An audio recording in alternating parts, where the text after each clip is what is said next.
ఉంటానని జాగ్రత్తగా కాపాడుకున్నాడు యోసేపు. కొన్ని కష్టాలు అనుభవించాడు, కొన్ని శ్రమలు అనుభవించాడు. తన భర్త వచ్చాడు, రాగానే అంటుంది, ఏమయ్యా నువ్వు ఆ ఎబ్రీయుని నమ్మి మన ఇంట్లో పెట్టావే, వాడు చాలా దుర్మార్గుడు, నువ్వు ఎవరు ఇంట్లో లేనప్పుడు చూసి నన్ను బలత్కారం చేశాడు వాడు. చూసారా ఎంత భయంకరమైన మాట. ఒక ముతక మాట ఉందండి, మనం అనకూడదు. ఒక మాట ఉంది, రంకు నేర్చడమంట బొంకు నేర్చుతుందట. ఎవరైనా అనేస్తారేమో ముందు ఆవిడేనేస్తుంది. అలాగనే ఈమెం చేసిందంటే తన భర్త వచ్చేసరికి ఆ ఎబ్రీయుడు, ఆ యోసేపు అన్నవాడు, నువ్వు లేనప్పుడు ఇంటిలో ఎవరూ లేనని చూసి నన్ను బలత్కారం చేశాడు అనగానే ఇతనికి అఖండమైన కోపం వచ్చింది. ఈయన ఎక్కడికి పోలేదండి, వెళ్ళి పొలంలో ఉన్నాడైతే, తప్పు చేసినాడైతే ఏం చేస్తాడండి, పారిపోతాడు. కానీ ఆయన తప్పు చేయలేదు. కానీ భార్య మాట విని వెళ్ళి ఆ పొలంలో ఉన్నవాడిని పట్టుకుని బంధించి చెరసాలలో వేయించాడు.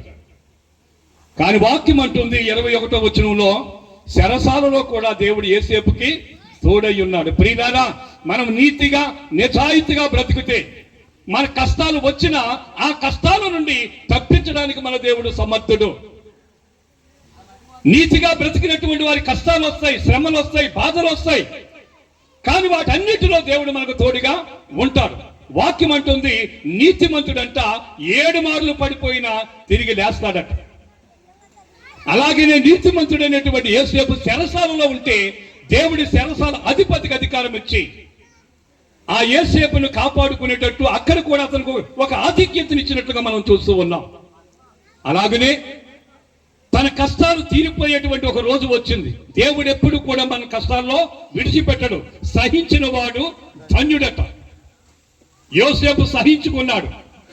ఆ ఐగుప్తు దేశానికి దేవుడు మరలా తిరిగి అతను ఏం చేశాడండి, ప్రధానమంత్రిని చేశాడండి. ఏ దేశంలోనైతే బానిసగా బ్రతికాడో, ఏ దేశంలోనైతే చెరసాలలో వేయబడ్డాడో అదే దేశానికి దేవుడు అతన్ని ప్రధానమంత్రిగా చేశాడు. అందుకే మనం ఎప్పుడు కూడా నీతిని విడిచిపెట్టకూడదు, యథార్థతను విడిచిపెట్టకూడదు. మనం నీతిగా బ్రతికినంత కాలము దేవుడు మనకు తోడుగా ఉంటాడు.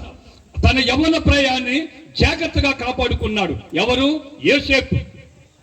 ఆ యవ్వన ప్రాయాన్ని జాగ్రత్తగా కాపాడుకున్నాడు కాబట్టి ఆ ఐగుప్తు దేశానికి దేవుడు అతన్ని ప్రధానమంత్రిని చేశాడు. ఎలా చేశాడు? అతనికి ఒక కళ వచ్చింది. ఆ కళ భావం ఎవరు చెప్పేవారు లేరు.